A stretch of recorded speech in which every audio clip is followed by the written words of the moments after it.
Russia has fired a fresh political broadside at the heart of Europe.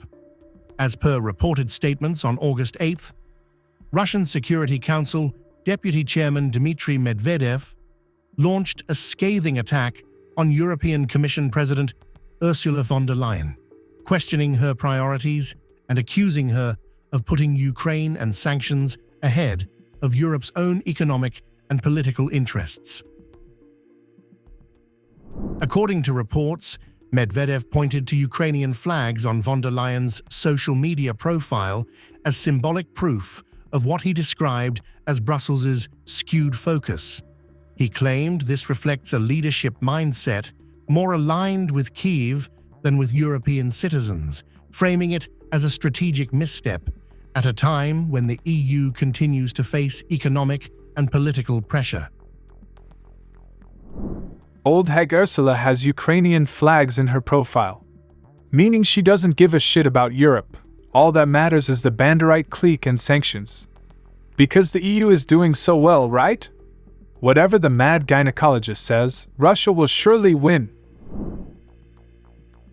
In his remarks, as reported, Medvedev argued that continued sanctions against Russia are failing to deliver intended outcomes while adding strain on European economies.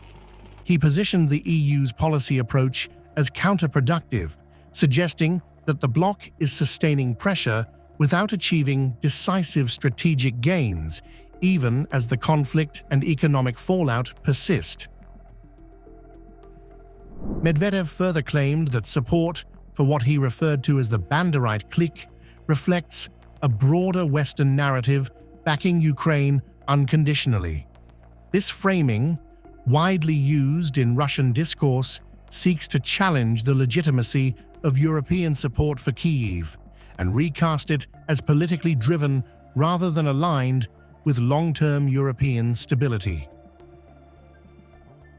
Concluding his remarks, as reported, Medvedev asserted that Russia will ultimately prevail, signaling continued confidence from Moscow, despite expanding EU sanctions and coordinated Western pressure.